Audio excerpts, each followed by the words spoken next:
What up, everybody? It's the Alex Leak and Friends NFL podcast back for the wild card round of the playoffs. I got the crew with me. I got David Stoyo in Canada. Playoffs? You want to talk about playoffs? And I got Gavin Heslop in Oregon. Hello. All right, we're ready to do this thing. Let's get right into it. First thing I want to talk about is the one seed Patriots. All does not seem well in New England. I want to get your guys' input on this.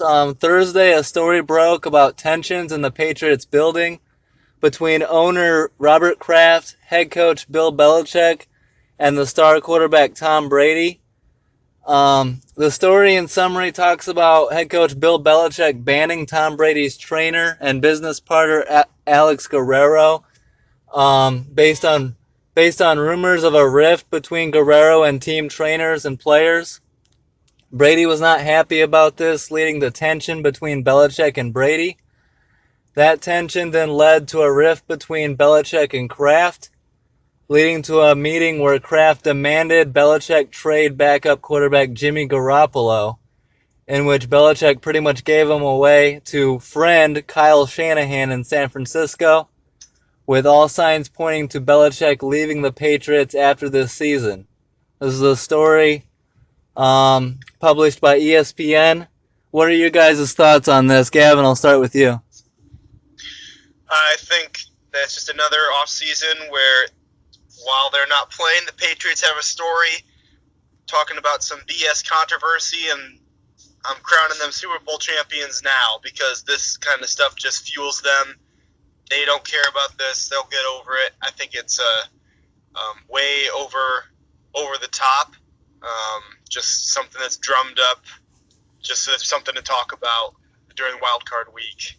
Do you think there's any shot that Bill Belichick doesn't return to the Patriots next year? He's been rumored that Belichick would like to coach the New York Giants. I think that it's possible. I believe after last year, after they won the Super Bowl, there's a lot of talk about Belichick and Brady. When are they going to retire? And this is an old story, so I might be misremembering, but I'm pretty confident that Belichick, in his mysterious ways, he said something to the effect of, "I know when I'm going to retire." Yeah. And there's something to do with how, at least it made me feel like he was going to retire when Brady retired. Essentially, was the plan then? Because you can't really say, "Well, I'll go until I'm tired of it," because you can't plan for that. It sounded like they need something a bit more concrete. And while apparently you can't plan for when Tom Brady's going to retire, that seemed like the higher possibility than just when he was finished with the game, because I don't think that he will be for a while yet. Yeah. It's pretty interesting. What do you think of this whole story, Stoyo? I'm not buying it one bit. Yeah. The Patriots are the defeating world champions. They just earned another bye in the first round. They're 13-3. ESPN just picked a bad timing to release the story. I think that if the Patriots would have missed the playoff after a Super Bowl hangover, yeah, you could say something. But they're 13-3. They've been dominating people. Even if they said something at the beginning of the season when they lost against the Chiefs, I would have bought the story a little bit more. But no, I'm not buying it one bit. And I am guaranteeing that Belichick will be the coach in 2018. Wow. It's just another story. It's going to take a lot more to dethrone the Patriots. And what happens off the field is just noise at this point. As Gavin said, they're probably going to win another Super Bowl. I hope they don't, but until someone dethrones them, they're the kings of the NFL, unfortunately. I'm going to go ahead and be the guy that says that this is it for Bill Belichick. I think that Belichick liked Garoppolo a lot. I think that he wanted him to be there as the replacement for Brady in case Brady got hurt. I think that Belichick is upset, and Belichick seems to be a hard-headed guy, and it wouldn't surprise me, even if they win, that he left New England. I feel like Kraft kind of chose his side in this. I mean, if you believe the story, I think that you got to believe that there's some major tensions there and that Belichick wants out. But we'll see. I mean, I agree completely that the Patriots are the best team in football right now, and they're going to be tough to beat. So we'll see how it all unfolds.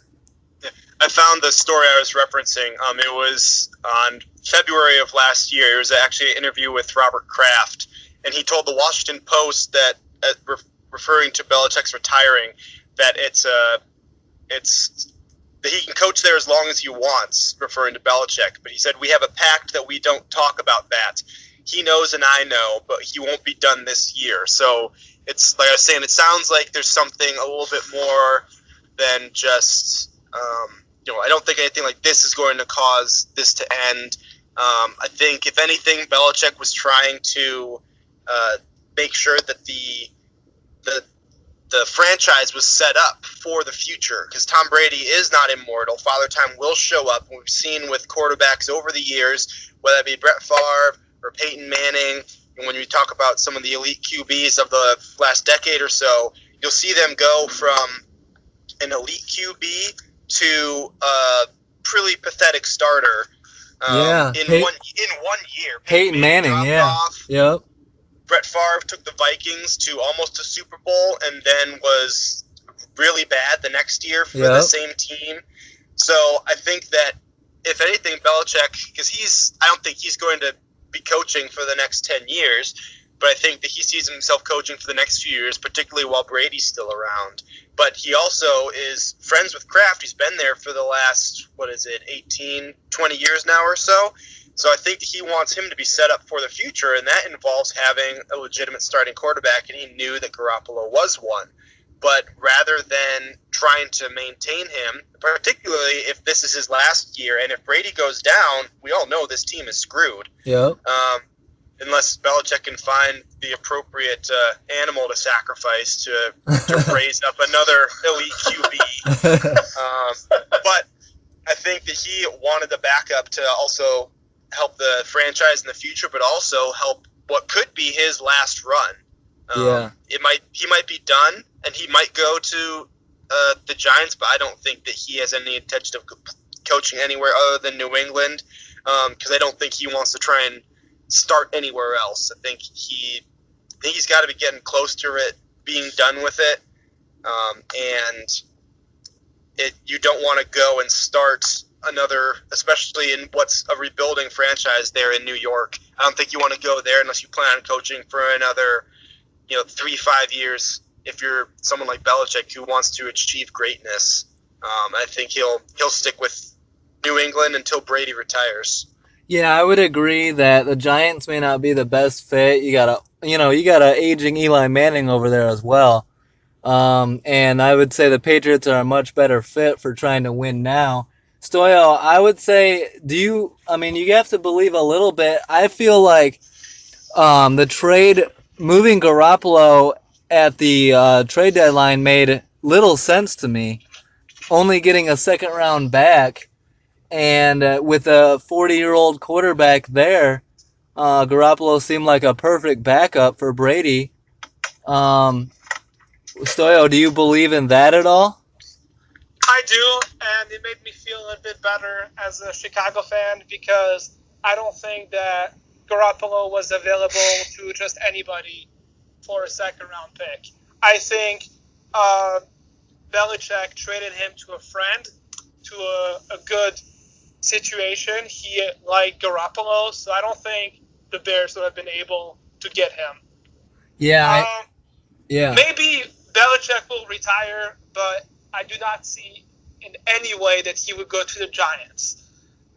Especially the Giants, because that's the team that beat him twice in the playoffs. He could have had 7 rings by now if it wasn't for the Giants. So I don't think he would go to the enemy. Yeah, and a story that I heard is that the Browns actually offered more for Jimmy Garoppolo but Bill Belichick was upset about his coaching time there and with the organization that pretty much Belichick said that he would trade Garoppolo to anyone but the Browns, is a story that I heard. Those weren't the Browns back then when he worked for them. Yeah. I don't know. It's an interesting. You also don't want to trade in the conference too. Yeah. You don't. If he believed that Garoppolo was going to be a good QB, which it seems like it, you don't want to trade him and someone that you might have to face in the playoffs. You want to face him at worst in the Super Bowl. Yeah. And you're doing him a favor by not sending him to the Browns. Right. Which I think that's basically a career killer. Yeah, I think that's the other thing. I think they wanted to do right by Garoppolo and put him in a situation where he could achieve, some success. And he goes to a quarterback-friendly coach in Shanahan into a franchise with a new GM that's looking to rebuild. They put him in a pretty good situation there in San Francisco. And a 2 isn't a whole lot, but like I said, it might have been just a matter of making sure Garoppolo had something, which now that I say it doesn't make any sense because the NFL's a business and you got to get everything that you can, and you have to think that some other franchise would have given up a first for him, but in San Francisco, a second is pretty much a first. So yeah, and the way that it worked out for New England is they got a second, but they also kind of got Brian Hoyer out of it too. Yeah, that was the sneakiest thing. Like they actually removed him from the deal. Yeah. And then just signed him, picked him up off waivers. No, freaking geniuses. Yeah, they always seem to figure out a way to one up the other team. So if Brady thought he had competition with Garoppolo, now he has Hoyer looking over his shoulder, so he needs to be worried a little bit. All right, well, yeah, we'll keep an eye on the Patriots as always. Let's get to the playoffs. The playoffs started up on Saturday with the Titans shocking the Chiefs 22-21 in Arrowhead after trailing 21-3 early in the third quarter. This game lived up to the round name. It was wild. It included a Marcus Mariota touchdown pass to himself, a forward progress call on a Mariota sack fumble. Titans quarterback Mariota combines for 251 yards and 2 touchdowns. Chiefs quarterback Alex Smith throws for 264 and 2 touchdowns. And Titans running back Derrick Henry goes off for 191 total yards and a touchdown, including the game-winning first down run on a 3rd and 10. Stoyo, I know you watched this game closely. What did you think of the Titans' comeback? It was a great comeback. It was held by the refs a little bit. Yeah. But nonetheless, it's kind of unfortunate that Travis Kelce was injured, and basically after that injury, the Chiefs just folded. Yeah, he's a good tight end, but you need to find a way to surpass that injury. It's just good playoff football. It was fun to watch. I'm glad they came back, even though I was cheering for Kansas City. I wanted to see a good ending, and it was a great ending. Yeah, and to that point, I was rooting for the Chiefs pretty hard, and in my opinion, I've called him all year long. I've said he's the X factor, and inexplicably, Chiefs running back Kareem Hunt only got 14 touches in the game for 45 yards and a touchdown. The touchdown came early, and in my opinion, especially with a big lead and Travis Kelce going out with that concussion, in that second half, you have to feed Kareem Hunt. You go down, running the ball, taking time off the clock. I did not agree with the Chiefs' play calling, especially in that second half. What do you think of this game, Gavin? Yeah, I was really shocked that the Titans were able to pull off this win. In fact, as the Titans were lining up in the fourth quarter, down 10-21, the snap right before they snapped the ball and Derrick Henry made that 35-yard touchdown, I said to my father-in-law, "There's no way the Chiefs lose this game." And then within a second, the ball is snapped. There runs Derrick Henry. Everyone laughs at me, and sure enough, I was wrong. I actually had completely forgotten about the Travis Kelce injury because it happened earlier in the game, and I thought nothing of it because I didn't think that his injury alone would be enough to cripple the Chiefs' offense from being able to score more. But he obviously is a huge part of their game plan, and without a ton of really offensive options to lean on. They do have Kareem Hunt that is useful in the passing game when they use him.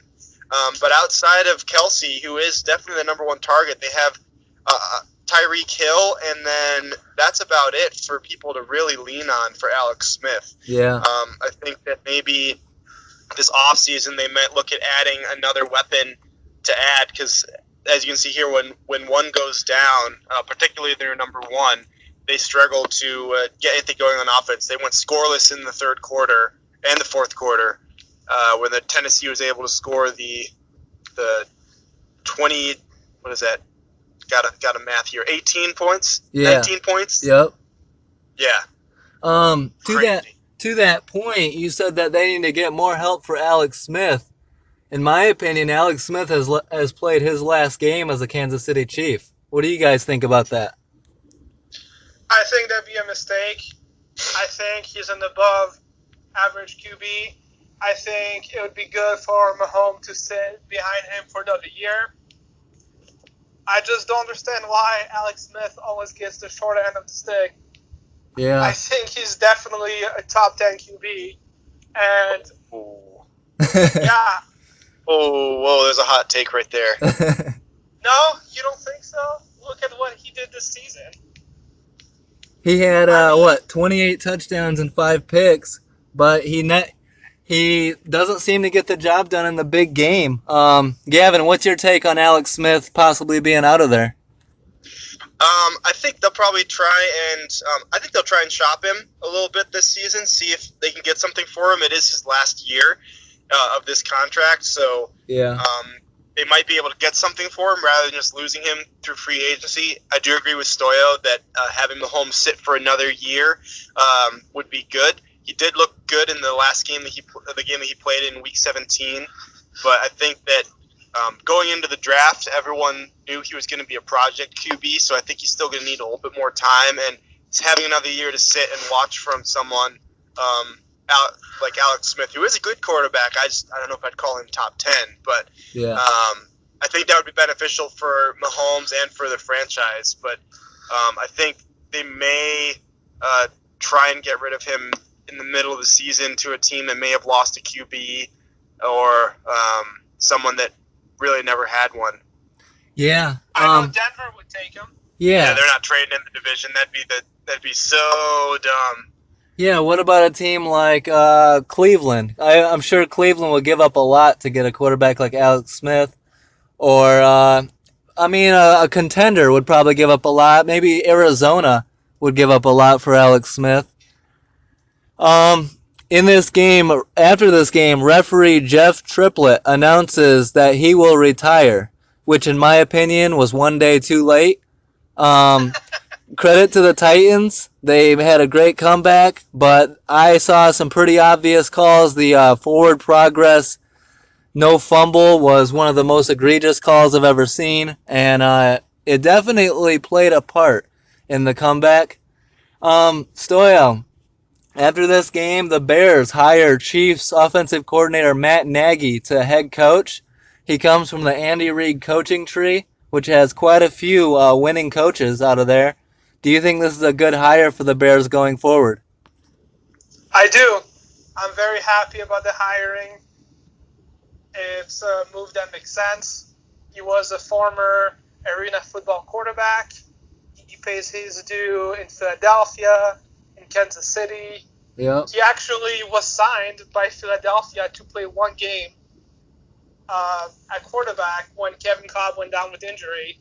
But the NFL vetoed that signing because he was still under an arena football contract. Wow. And he was signed the same day again as a coach. So I think that it's the best signing we had in a long time, and I wish him the best. I'm a fan that he wanted the Chiefs to draft Trubisky last offseason, and kept in touch with him throughout the year. Yep. So they already have some rapport, which is good news. Let's just see who he's going to be able to sign as a DC and the rest of the coaches he can bring in, because he is only 39 years old, I believe. Yeah, I like the hire. I think that with what you see from Alex Smith and the Chiefs running the West Coast offense, using Kareem Hunt and Tyreek Hill and Travis Kelce, it gives me a feeling like we could possibly do somewhat of the same thing with our young guys and Tariq Cohen, Adam Shaheen, and those guys, and Jordan Howard. So I hope that it's a good move. I hope that he surrounds himself with good coordinators. I hope that Vic Fangio comes back, and if he doesn't, I hope we get a guy like Gus Bradley to be our DC. I know we need a good DC here in Chicago, so hopefully that works out. Gavin, what do you think of the Matt Nagy hire in the division? I think that's a good hire. I think as Bears fans, you guys should be pretty excited. Nagy was there in Kansas City for all of Alex Smith's tenure there, either as a offensive coordinator or as a quarterbacks coach. So, and those were definitely Smith's best years production-wise. So I think there's a good chance that can carry over to Trubisky, and you can see some development in what, for you guys and not for me, is hopefully your franchise QB. So I think that's a smart move, especially after you see what happened with the Rams after they put some really solid quarterback people around Jared Goff and how he was able to turn it around. I think Trubisky had an even better year than Goff did his rookie season. So I think that this is this should help him improve as well, just hopefully not as fast. Yeah, speaking of head coaching moves, have you heard any news on the Detroit Lions front of possibly replace who they're going to replace Jim Caldwell with? I haven't heard any. There's nothing definitive yet. Yeah. I think that they're really leaning towards one of the Patriots coaches, which really scares me. I do not want either of them personally. I don't think that McDaniels is a good leader, and Patricia hasn't put together a really solid defense in a while, and so I don't like someone that's kind of failed at their lower tier job taking over an entire franchise. I would say this. I think that Patricia is the better of the two. And yardage wise, I'm not sure, but I know that last year the Patriots had the best scoring defense. So I'm hoping, or I'm not hoping, but I'm thinking that it could be Patricia could be the better of the two options. I'm not sure who they've all hired or interviewed yet, but I would think that Patricia could work out. Josh McDaniels has coached before, and that obviously did not work out. So we'll see how that goes. I just really hope that you guys sign Josh McDaniels. It'd be the second coming of Jim Schwartz, and I would just sit down and enjoy the next few seasons. Just the derailment of another franchise. Well, Stoyo, Jim Schwartz in his time had a #1 defense in Detroit. Yeah, but how many playoff games did he win? All right, Stoyo, I know you're going to like this. The Raiders officially hire ESPN analyst John Gruden to head coach for a 10-year, $100 million contract. Is this the right move and worth the money? It's the right move. We'll see if he's going to finish that 10-year deal. Yeah. I was pretty much convinced that this was a deal done in the backroom deal earlier, so I had 100% faith that this was going to go down. How can you turn down $100 million? I don't care who you are. Yeah. But I think the Raiders are hungry. They want to win. Gruden finally going to have a good QB, to have a few decent defensive players, and I'm going to make this statement. The Raiders are going to the playoff next year. Wow. Guarantee. Gavin, I want to hear the rebuttal. Well, I think I've already ranted about Gruden on this podcast before. I think he's I don't think he's a bad coach. I think he's probably going to be a good head coach, but I think that he's overrated. How do you feel? How do you feel about the fit with the Raiders in particular? Like with, I think that they're going to have a really potent offense. I think he is a good offensive head coach, and more important to me than the signing of Gruden is the signing of offensive coordinator Greg Olson. If you followed him around, everywhere he goes, the quarterback for that team, including his time in Oakland, the quarterback thrived. He in Tampa Bay. Who was that? Who was that guy they got from Kansas State? Josh Freeman. Quarterback. Josh Freeman. Sorry. Yeah, Josh Freeman. He was there when Josh Freeman was looking like he was going to be decent. He was there in Kansas City when Derek Carr started. He left and was there for Blake Bortles' one good year of quarterback play. And then he was also the offensive coordinator for the Rams this year. So everywhere he goes, the quarterback thrives. And so I think a combination of him and Gruden is going to be really good for Derek Carr, assuming that he can stay healthy and his offensive line stay healthy. Yeah. And also the big question for me is the defense. He being Gruden inherited a all-pro defense in Tampa Bay, so I don't give him any credit for that. So I feel like he needs to have a really solid defensive mind with him, because that's one of the areas where the Raiders have really struggled over recent years. And I think they may have gotten that in Paul Gunther, who has been the defensive coordinator for the Bengals over the last 3 or 4 years. And they haven't been a top-tier defense all over that time. But after Mike Zimmer left for the Vikings. But he has been a pretty solid defensive coach. So I think that if they can get some more solid bodies there on that side of the ball, they could be a really legitimate contender in the AFC even as soon as next year. Yeah, I agree. I think it's a good move, and we'll see if Gruden can get back to success. He hasn't coached since, I believe, 2008. So my only issue with Greg Olson is he takes a lot of time off to play with the Panthers.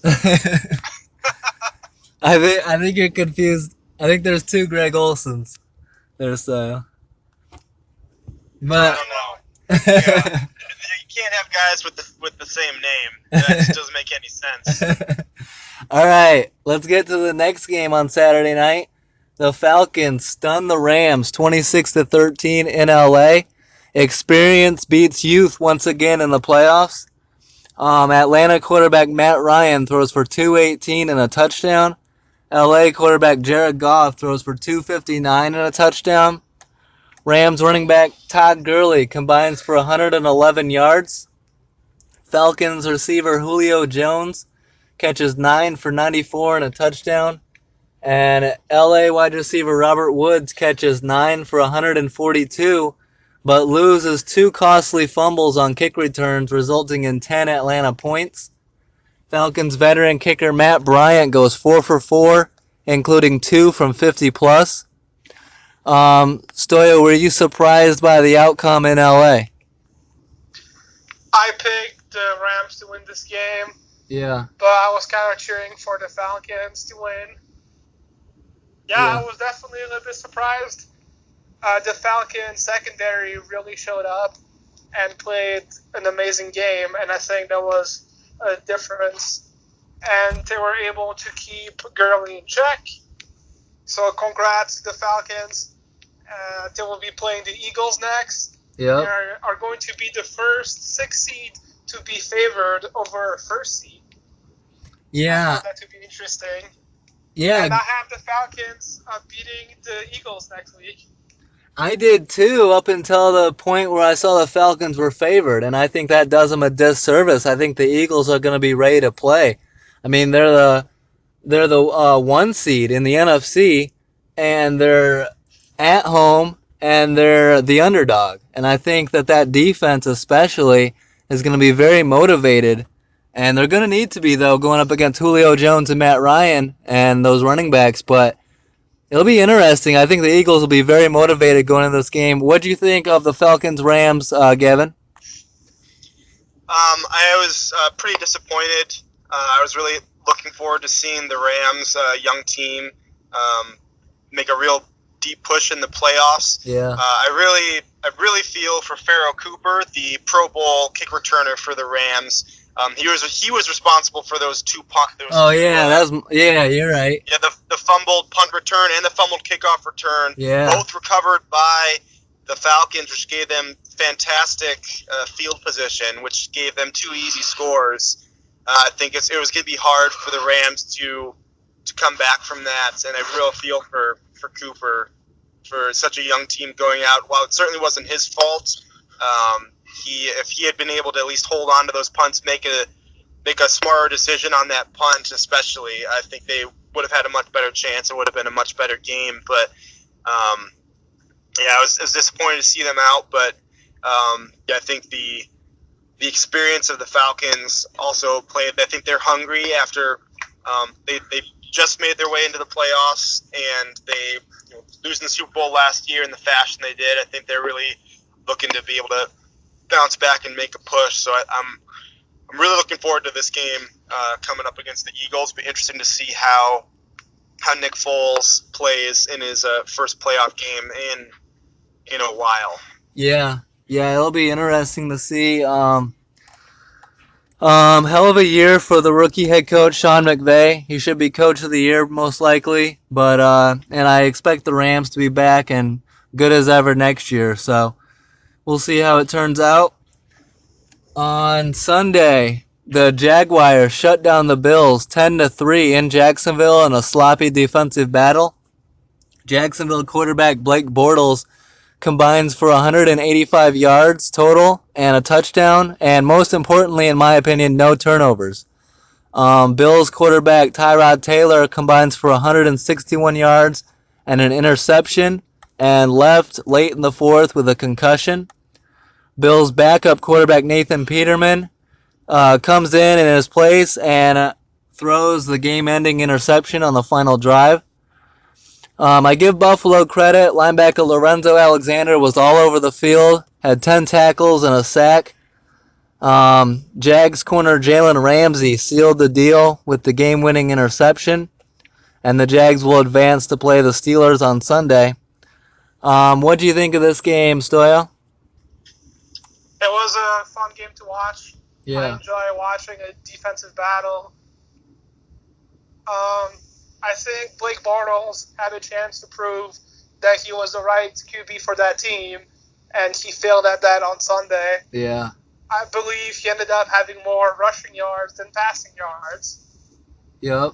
But that defense is a championship defense for sure.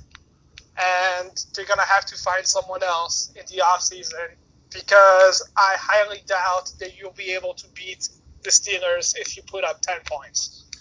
Yeah. In Pittsburgh. Yeah, especially in Pittsburgh. Gavin, what do you think? The Bills were in for the first time since '99, and the fans were all pumped up, and the Bills were excited, but they didn't really put forth, 3 points isn't going to win you a playoff game. How'd you feel about this game? I think this is a game where we saw two teams that'll have new quarterbacks to start this coming season. Yeah. I think that especially after we saw how Taylor was benched kind of inexplicably earlier in the season for Peterman, I don't think that the current staff there is sold on him as their franchise QB. So I don't see him there, and I also don't see Bortles there. The only caveat with that is that they're going to be paying him $19 million because they picked up his fifth year back in May for some bizarre reason. But yeah. Anyways, even with that, I think they're still going to look elsewhere unless he plays out of his mind against the Steelers this coming week. I think this game is going to be a real telling story, which really they should have known this already, that he was not going to take them anywhere. But I think Stoyo called it a defensive battle. I call it offensive ineptitude. Bortles looked really bad. He did make some good throws, but he also missed some really easy passes, short out routes to his receivers and halfbacks that he led them by at least 4 yards too many. I think that he just isn't a good quarterback, and he got to go. Yep, I agree. The other game on Sunday, the Saints and the Panthers battled to the end, and a defensive stand by the Saints was the difference in a 31-26 game at the Superdome. Saints quarterback Drew Brees throws for 376 and 2 touchdowns. Panthers quarterback Cam Newton combines for 386 yards and 2 touchdowns. Saints wide receiver Michael Thomas and ex-Panther Ted Ginn Jr. combined for 246 and a touchdown. And on the other side, Panthers tight end Greg Olsen and running back Christian McCaffrey combined for 208 yards and 2 touchdowns.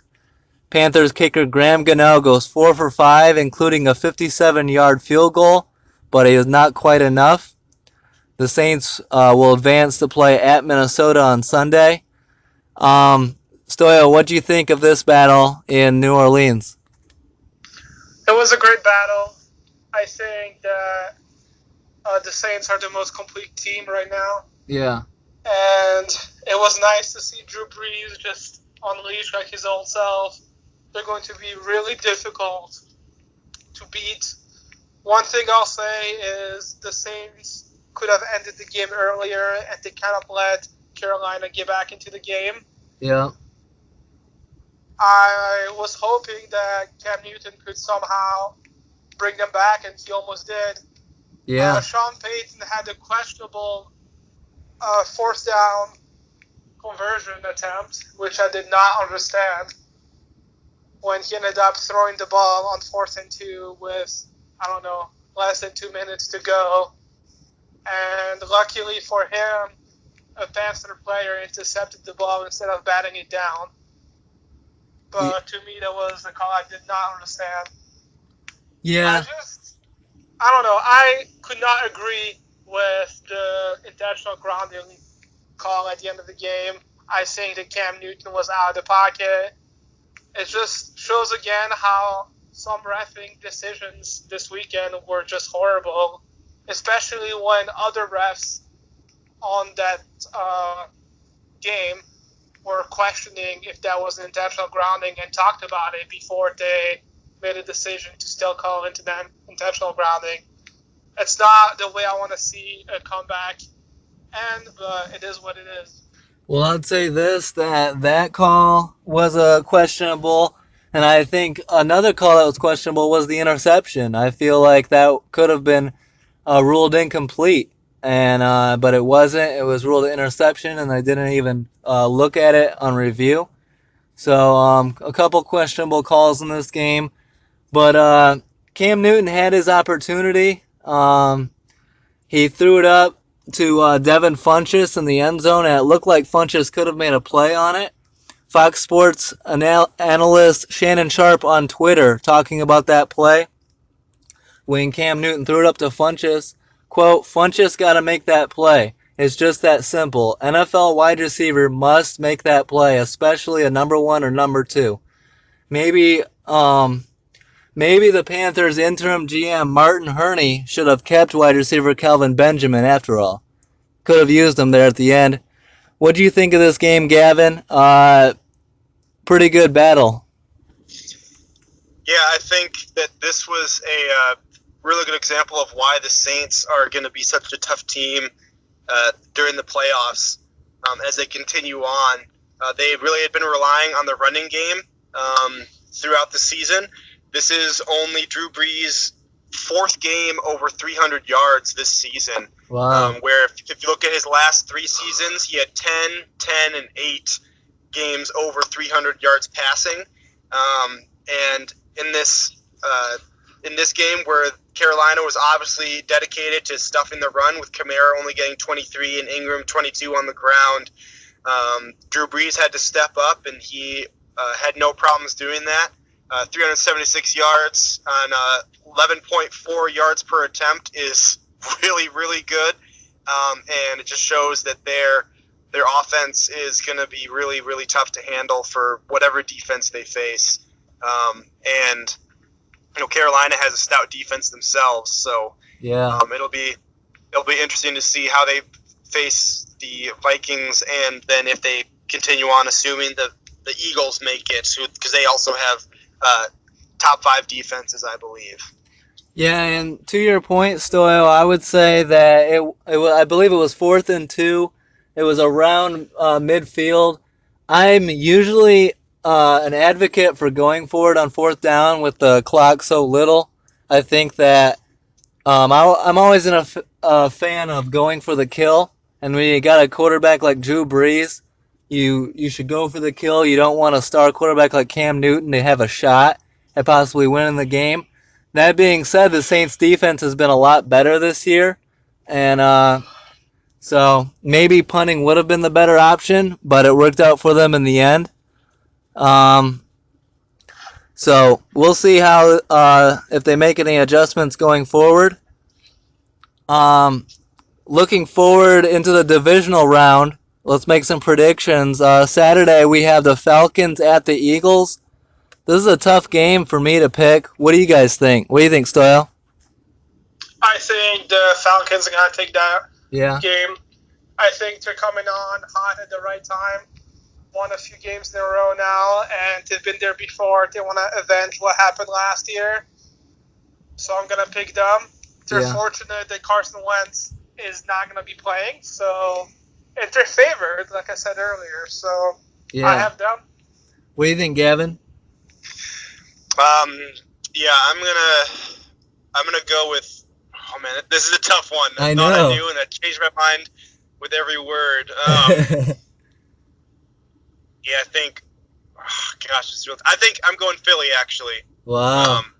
Never mind. It's gonna be an outdoor game. It's gonna be cold there in Philadelphia, and Matt Ryan is known for struggling outdoors and away.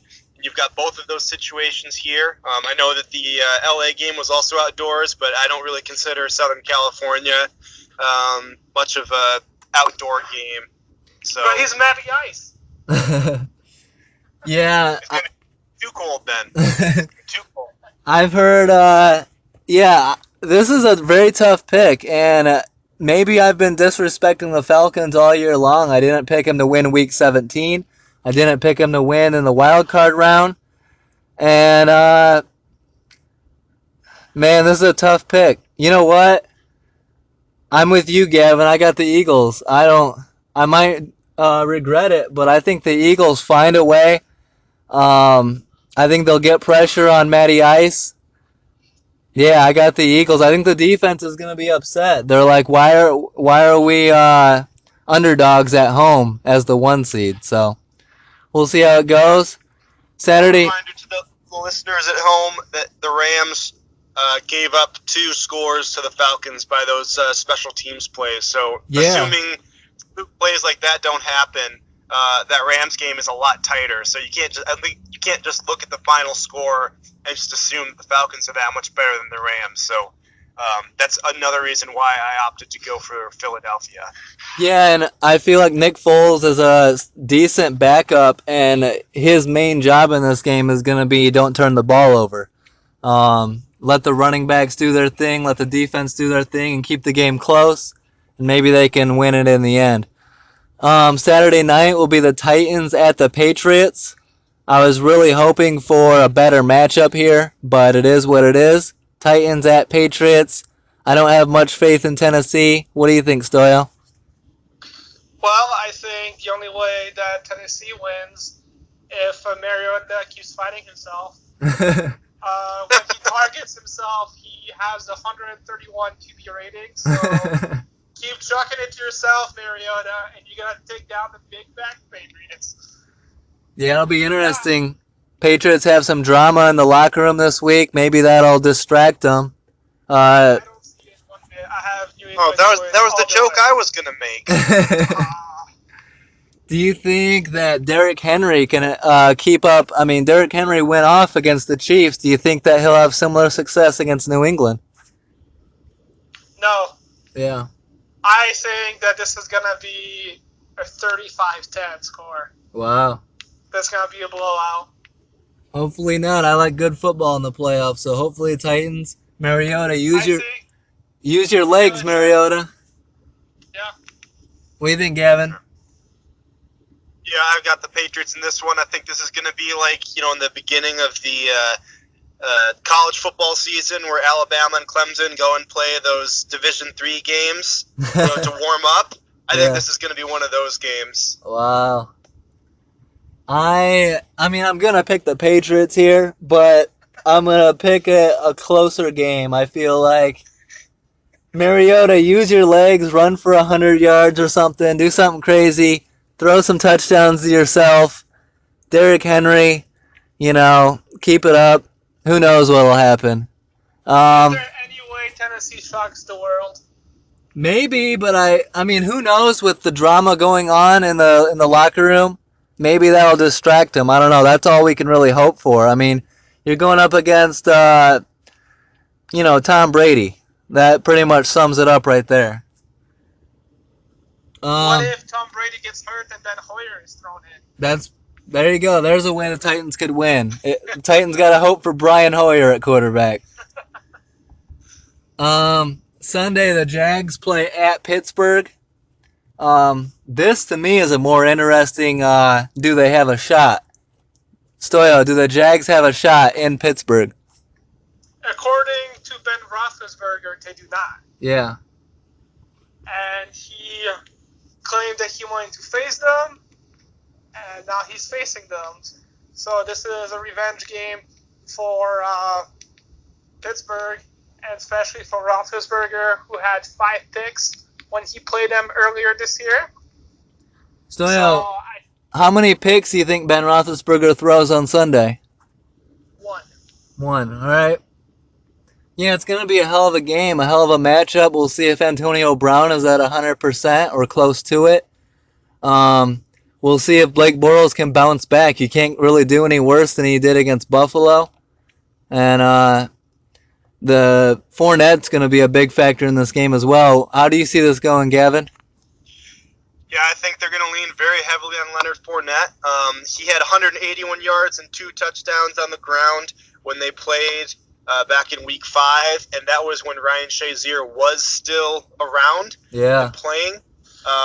Blake Bortles, they didn't need him at all. He only had 95 yards, so I think that this is going to be very focused on Fournette on both teams. I think that the Pittsburgh knows they don't have to worry about Bortles. They need to stop Fournette, and you would hope that the Jaguars know the same thing, so they would focus on getting him the ball, keeping it out of Roethlisberger's hands. And Antonio Brown is supposed to play. Yeah. At least that's the latest news that I've heard. So that's going to be big, and it should be a really good matchup when the Steelers have the ball, because you're going to have one of the most potent passing attacks versus one of the top passing defenses in the league. Yeah, it's going to be very interesting. I think that, I don't know, I think Jacksonville could, what if Jacksonville was not really expecting much from Buffalo and played down to their competition? Maybe Bortles wasn't, thought that he could just go out there and wing it. Maybe they'll be ready to go against Pittsburgh. I would think they would be, but then on the other side, if anybody's ready to face Jacksonville, it's Ben Roethlisberger. So that's going to be a hell of a game. I got the Steelers, but I think it's going to be a close game. And then the last game of the week will be Sunday night, Saints at Vikings. Another great game. Where do you see this one going, Stoyo? Since I picked the Saints to go to the Super Bowl, I'm going to have to go with the Saints. Wow. Even though it's going to be a difficult game. Yeah. The Panthers' game plan was to make Drew Brees beating them. And if that's the game plan, you're in trouble, because Drew Brees is a great QB. I don't know how you stop that offense. So if anyone has a shot, it's, I believe, the best defense in football right now, which are the Vikings. So if it's going to happen, the Vikings will be able to do it. If not, I don't know. It's just so hard when you have to defend against all those weapons that they have. Those two running backs, Michael Thomas is a great, underrated wide receiver. He has caught the most balls by a second-year player. Yeah. So, Wait. I'll pick the Saints by maybe 6. Nice. What do you think, Gavin? This is a really intriguing matchup for me. As much as I was singing Drew Brees' praise earlier, I also tried to caveat that with the fact that Carolina dedicated themselves to shutting down the run and stopping Kamara and Ingram, so they had to lean very heavily on Brees. And while Ginn did have 115 yards, 80 of those were from one pass. Yeah. Although to his credit, he did make some other contested, shorter yardage ones that were crucial to the game too. So not trying to take away from his outing, but Minnesota has the number 2 rushing defense in the league, so I don't think they will have to change their game plan all that much to try and shut down the running game of the Saints. But why I think this is so interesting is because they have quite possibly the best corner in the league right now in Xavier Rhodes. Yep. And if he can shut down Michael Thomas in the passing game and the front 7 can stop Kamara and Ingram, Drew Brees is going to have to find the smaller names on his team, and they're going to have to step up on offense. Players like Ted Ginn and Brandon Coleman and Josh Hill, the tight end. So, and Willie Snead, really, he needs to step it up. He's had a really disappointing season. This could be his time to shine. So, between that and then the corners of the Saints faced against the two receivers, Diggs and Thielen for Minnesota, I think that's going to be the most interesting. See if Keenum can stay upright with Cameron Jordan barreling down on him constantly. Yeah. But as far as picks go, I got the Saints, but I think it's going to be this should be the best game of the weekend, I think. Yeah, I agree. And I'm glad both of you picked the Saints because you know where I'm going. If anyone can take down Drew Brees and that running attack and those weapons, it's going to be the best defense in football. The Purple People Eaters. Xavier Rhodes, Harrison Smith, Anthony Barr, Everson Griffin. I can keep naming them, but that defense is nasty. I'm a Kyle Rudolph fan, Stephon Diggs. I think that Latavius Murray might play an important part in this game as well. I think it's going to be a great game. I agree. It's going to be the game of the weekend. It'll probably be a close game. But I got the Vikings and Case Keenum getting to the NFC Championship as a starter, which is a crazy year for him. And I agree. Marshawn Lattimore versus Stephon Diggs or Adam Thielen, whichever one he picks, is going to be the matchup to watch. I'm going to say Vikings 23, Saints 20. So, looking forward to it. Should be a hell of a week. Thanks for coming on, guys. You got anything more to add going into divisional round? Yeah, I'm hoping that the refs are going to be better this week. Yeah, seriously. Because the past week was just awful. And when you have Mike Pereira, an old NFL ref, tweeted, horrible way to start the playoffs. I hate to say, but this was not a good performance by the crew. Teams and fans deserve better. Yep. He said it best, and he knows what he's talking about. Yeah. I don't know. Just too many mistakes in too many games. Yeah, I'll say this. Refs, you're there to make sure the game's even, and when it comes down to the end, when it comes down to important parts of the game, just stay the hell out of the way and let the players figure it out. It's the playoffs. We're not paying to watch the refs. We're not sitting down in front of our TVs to watch the zebras, and we're not wearing zebra jerseys when we go out. So hopefully it's a hell of a weekend, and hopefully it's some clean football. So thanks for coming on, guys. Yep. Another solid week. We'll be back for the divisional round next week. Don't forget to subscribe and tune in. And thanks for coming on, guys. Steve Wilkes, come to Detroit. I do wear my Ed Ockley jersey out all the time. All right, on that note, peace out.